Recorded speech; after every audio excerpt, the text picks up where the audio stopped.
હાલો મિત્રો, સ્વાગત છે તમારું મારા નવા વિડીયોમાં. મારા કપવાળા વિડીયોમાં તમે ઘણો બધો પ્યાર આપ્યો, એના માટે આપ સબનો આભાર.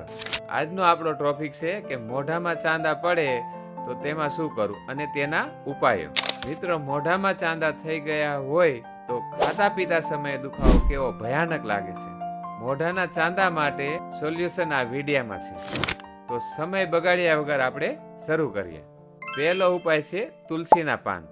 2-3 તાજા તુલસીના પાન ચાવી જવાથી ચાંદાના દુખાવામાં તાત્કાલિક રાહત મળે છે. તુલસીમાં એન્ટી ઇન્ફ્લેમેટરી અને એન્ટી બેક્ટેરિયન ગુણ હોય છે, જે ચાંદા મટાડવામાં મદદ કરે છે. ઉપાય નંબર 2, મીઠું અને ગરમ પાણીના કોગરા કરવા. 1 ગ્લાસ ગરમ પાણીમાં અડધી ચમચી મીઠું મિક્સ કરો અને દરરોજ 2-3 વખત કોગરા કરો. આ મોઢાની ઇન્ફેક્શન અને દુખાવામાં રાહત આપે છે. ઉપાય નંબર 3, ખાંડ અને માખણ. થોડું ખાંડ અને માખણ એકસાથે મિક્સ કરો અને ચાંદાવાળા ભાગ પર લગાવો. આનાથી પણ તમને તાત્કાલિક રાહત મળશે. મિત્રો, આ તમામ ઉપાય 100% નેચરલ છે અને ઘણા અસરકારક છે. જો તમારો પ્રોબ્લેમ વધુ સમય રહે તો ડૉક્ટરનો સંપર્ક જરૂરથી કરજો.